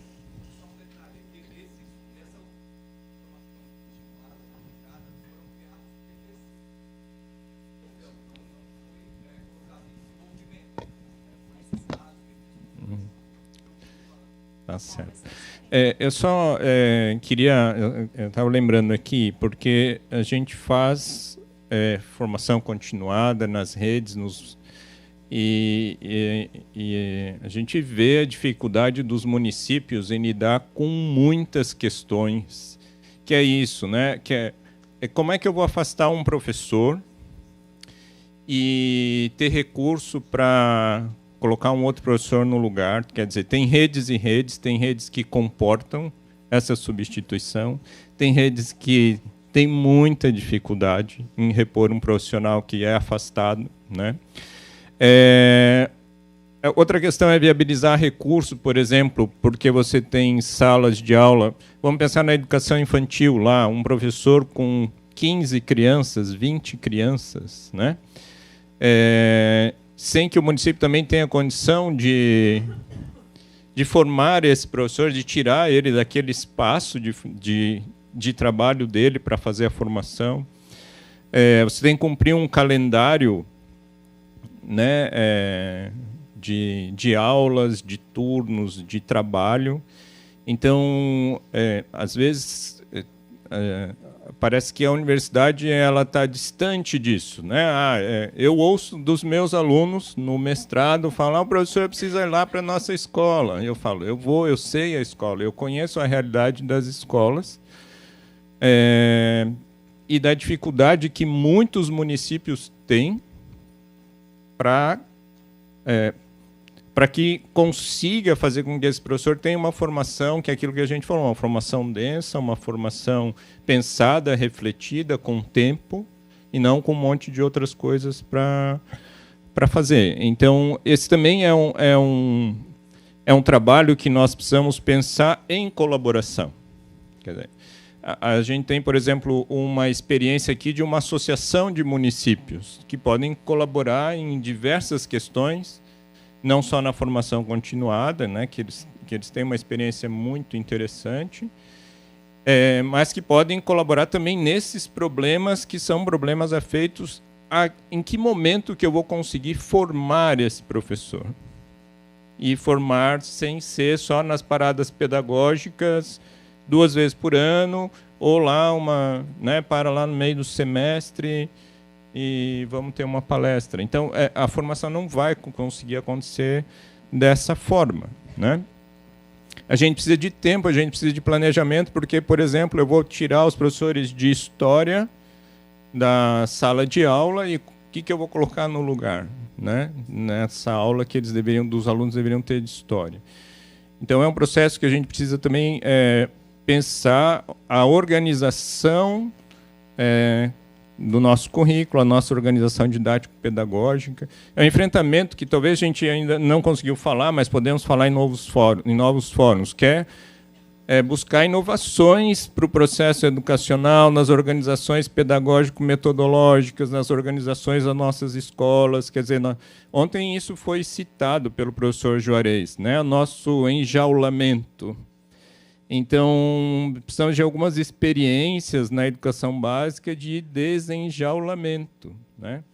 E esses fóruns precisam nos ajudar nesse processo, porque quando a gente fala na valorização da carreira do magistério, não é, de fato, apenas salário, né? A gente sabe disso. Mas é repensar uma nova organização do magistério, né? Do estar na escola, do professor. Tem saídas, nós precisamos pensar e procurar, né, possibilidades. Nesse sentido, eu queria fazer uma pergunta para a Luciani sobre essa questão, né, como é que vocês têm organizado esses desafios, né? Quais são os desafios que você vê para que a gente consiga mais colaboração, consiga mais interação, consiga não ser tão tarefeiro na escola, né? Que às vezes a escola nos coloca numa engrenagem de tarefas e de pouco pensar. A gente coloca o aluno nessa mesma situação, tarefa, pouco pensar. É um paradigma que precisa... A gente vai em todos os eventos e ouve isso, mas estamos aqui com a possibilidade de fazer isso no estado de Santa Catarina, né? Só um pouquinho, professora. Tem mais alguém que quer fazer pergunta? Tem lá uma pergunta? Tem muitas perguntas. Ai, Jesus. Eu vou começar lá, depois aqui. Na verdade, vou começar aqui, que está mais perto do microfone, depois você, professor. Já que eu fiz uma pergunta. Bom dia a todos. Sou o professor Hélio. Eu represento o recém-criado Núcleo de Acompanhamento Pedagógico, né? Entrou esse ano em vigor no Estado. E nós temos essa difícil tarefa de pensar as capacitações, as formações para os nossos professores, né? Já realizamos algumas ao longo desse ano, né?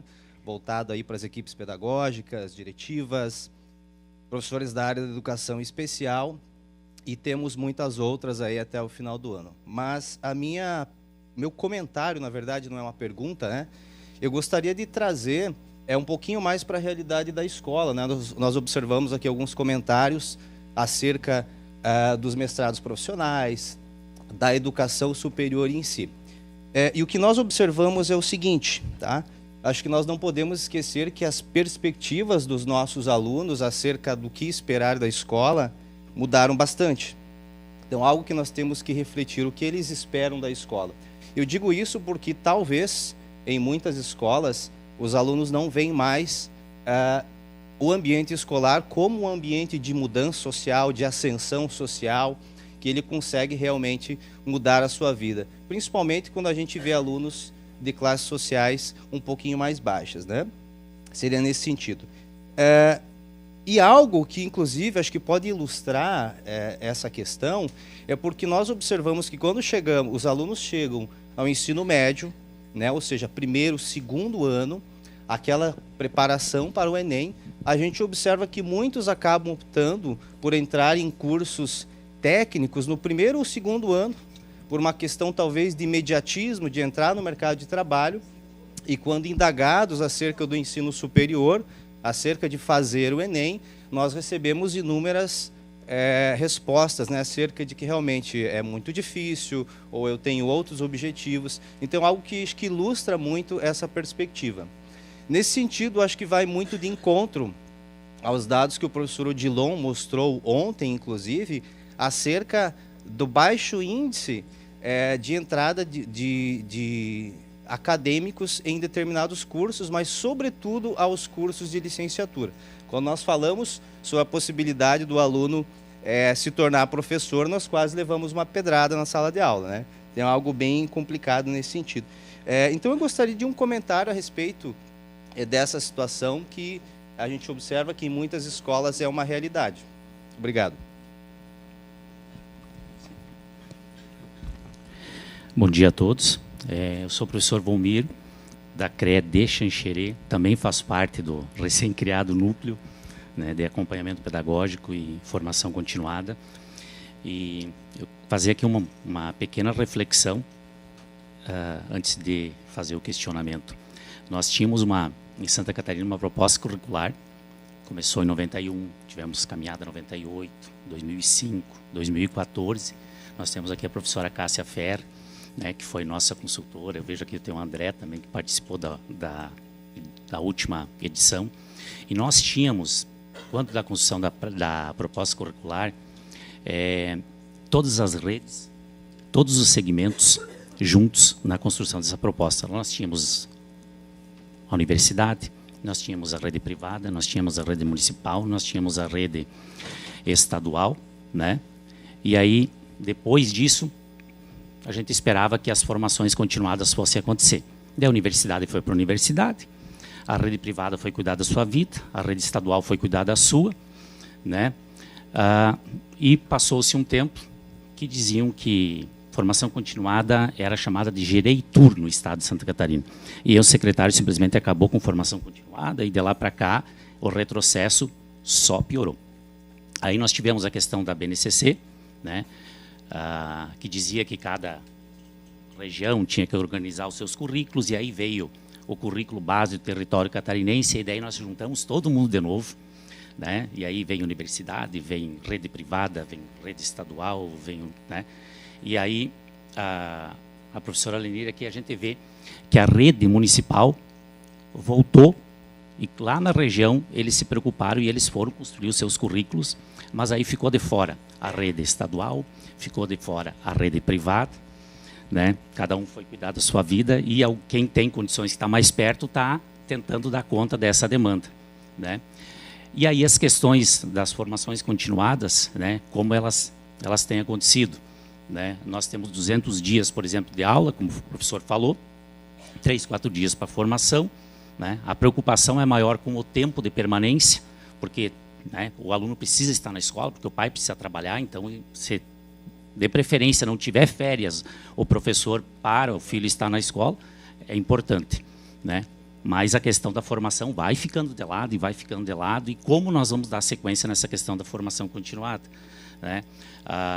Recentemente, uma portaria do governo do estado, como o professor colocou lá, além de dar critérios de 8 e 20 anos, tolheu simplesmente todas as equipes pedagógicas das escolas, das CREs e da sede, de poder fazer um mestrado ou de fazer um doutorado.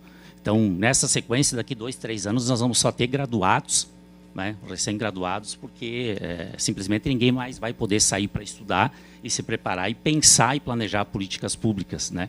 Então, assim, nesse sentido, até a professora Lenira, tem como a gente somar todos esses esforços e daqui a pouco juntar as nossas redes, né, além da questão da valorização profissional e, né, da desmotivação, para que a gente possa construir algo mais próximo de casa também, mas com todas as redes, e pensar de repente nessas questões dos dias, que é uma discussão que tem que ser pensada a nível nacional, porque lá, quando a gente entrou na pandemia, nós dizíamos muito, eu era supervisor na época, eu dizia assim, menos nesse momento é mais, tá? O menos é mais. Então, daqui a pouco, pensar também nesse processo. Pergunta para todos vocês aí. Obrigado. Assim, não vai dar mais tempo de perguntas, gente. Faltam 5 minutos para o nosso final. Eu vou passar a palavra para os palestrantes já responderem e concluírem. Daí eu peço desculpas, me pediram aqui, lá, ou teve ali, e vou pedir desculpas para vocês, porque senão a gente vai atrasar o almoço e tem que estar de volta 1h30, tá bom? Professora Luciene. Então, eu vou tentar responder algumas questões do ponto de vista de desafio. Se vocês permitem, eu passo alguns passos ali, talvez responda também algumas questões do professor lá da Crédito Xanxerê. Pode ser? Vocês me permitem? Professor é uma coisa séria, né? Eita lá. Então, pessoal, alguns desafios aqui que a gente coloca, né, que é a questão da aproximação do conhecimento acadêmico com o dia a dia da escola, né? O reconhecimento das práticas pedagógicas dos professores. Muitas vezes eles pedem muita prática, na verdade. Lá na CRED de vocês, no município de vocês, não pedem, nós queremos prática pedagógica. Aí, quando você chama, provoca o professor para trazer a sua prática, ele não reconhece a prática dele como, né, parte desse processo. A fragmentação do currículo na formação inicial, muitas vezes, pede para o professor para ele planejar interdisciplinarmente, e ainda nós temos cursos praticamente com formações, né, nas caixinhas. A questão da escola como espaço de diálogo e formativo. Esse debate a gente tem feito muito, né, que os momentos das paradas pedagógicas não se resuma à questão de informação, aquela coisa, né, que seja espaço de formação realmente, e essa questão da compreensão do impacto que a inteligência artificial vai fazer, está fazendo no dia a dia da escola. A gente precisa retomar, vejo isso como um grande desafio. O uso da hora-atividade, tá? Isso é uma questão séria. Vocês devem percorrer nas escolas, sabem disso, né?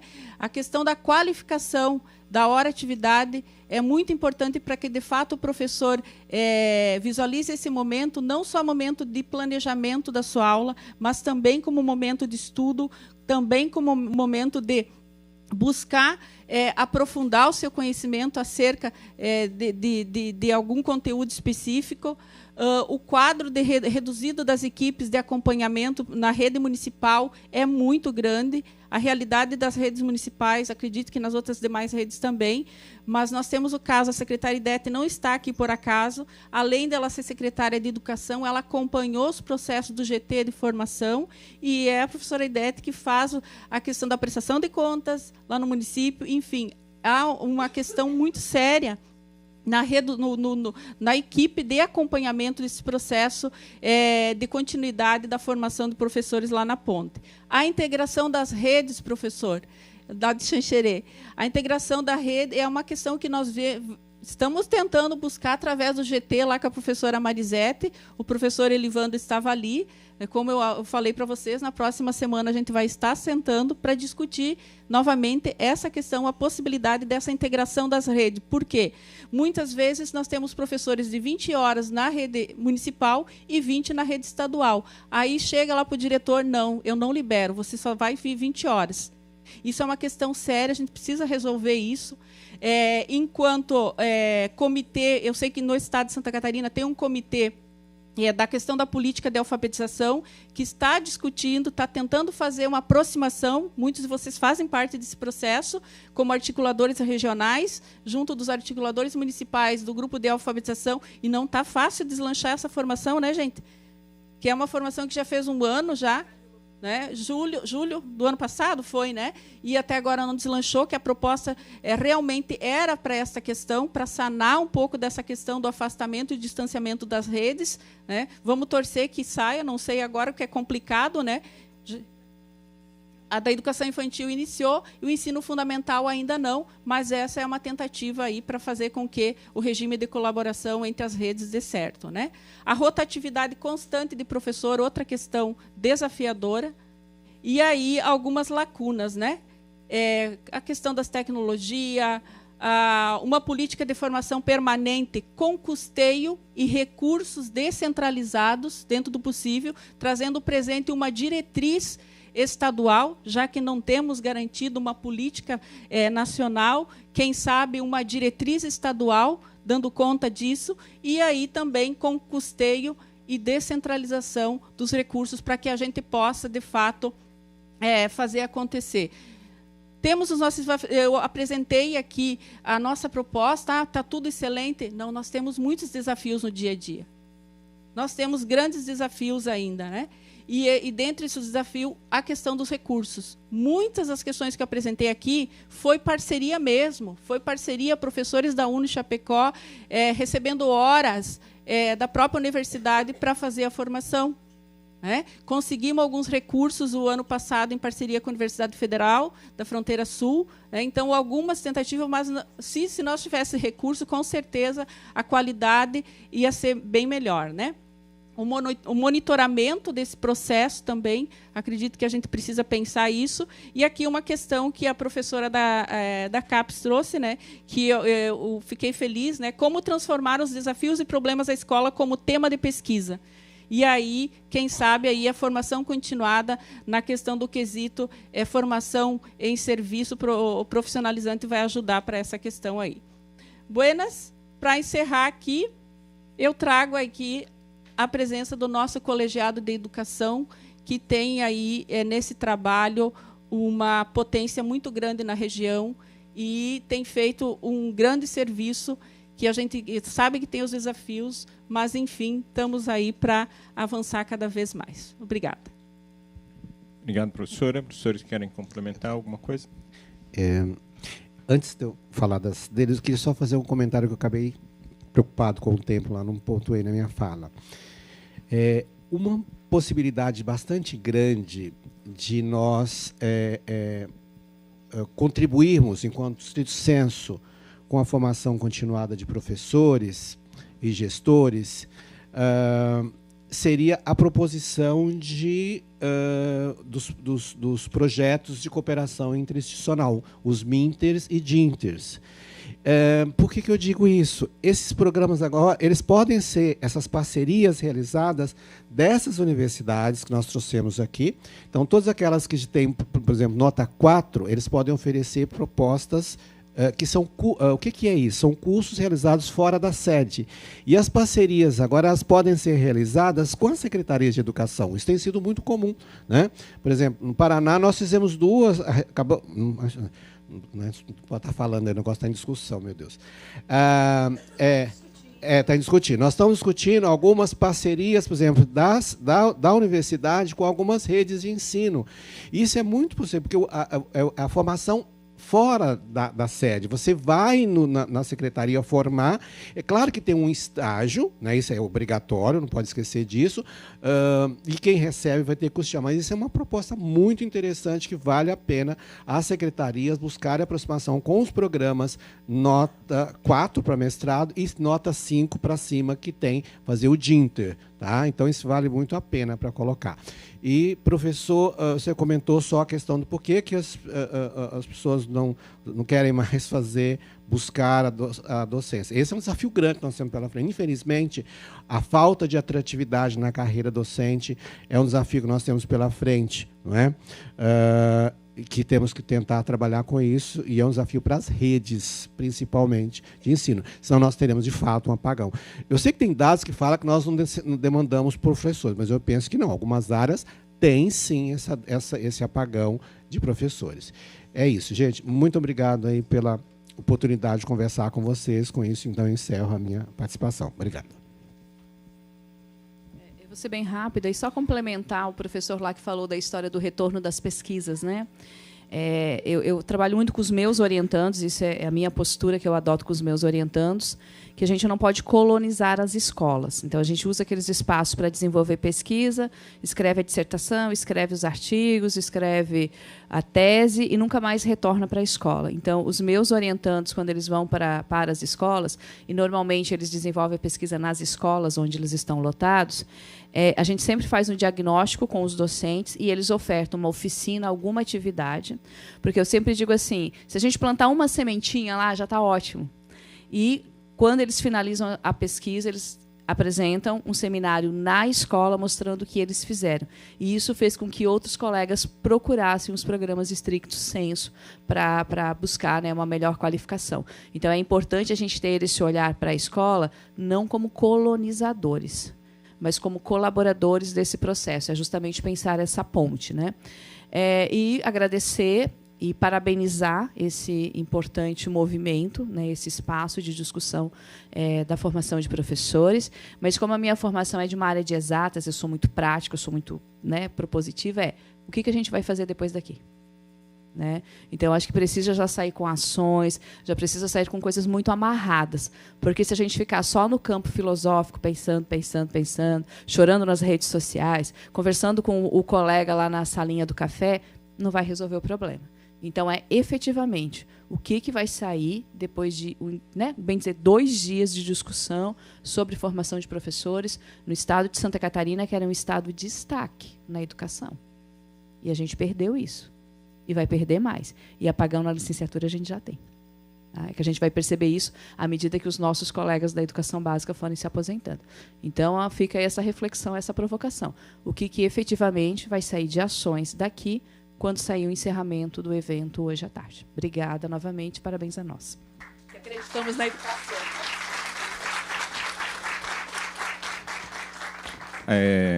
Não é que ela levantou a bola para mim, mas já para responder... existem pessoas infiltradas aí no meio de vocês, né? Tomando nota de tudo que está acontecendo, que é o que vai ser compartilhado às 4 horas. Né? Então, aquelas pessoas que estão ali, né? O doutor Elcio, a doutora Marilda, a doutora Cássia, a doutora Jane, o doutor Pazeto, o doutor Adecir, o doutor Hamilton, eles estão de observadores para que a gente, de fato... são espiões, né? Para que a gente tenha já esse primeiro passo, professor Ivanise, né? Para que a gente já saia daqui com propostas, né? Não é um evento que para ir para casa, né? Só fui num evento. A ideia é que a gente a ideia é que a gente constitua de fato, retome, né? No estado esse protagonismo, né? À 1h30, então, tem uma mesa temática que é dos grandes atores, alguns atores fundamentais nesse processo. E aí eles reclamaram aqui do tempo, lá vai ter 5 palestrantes e menos tempo, né? Aqui a gente tem uma manhã toda, lá eles vão estar da 1h30 às 4h, né? Então, né, nós vamos ter a participação do MEC, do Conselho Nacional de Educação, da CAF, da SED, da ANFOP, né, que são entidades aí importantes para o processo de formação de professores. Então, convido vocês a estarem 1h30 lá no plenário. Terminando lá às 4 horas, a gente já vai ter a socialização do GT e só depois do GT que vai ter um cafezinho com coffee break, para a galera não ir embora no café, tá bom? Eu passo a palavra aqui para o nosso mestre de cerimônias. Obrigado, parabéns, até a tarde. Parabéns pela participação de vocês. Reforçando, então, teremos agora o intervalo para o almoço, retornando às 13h30 lá no plenário. Bom almoço a todos e até a volta.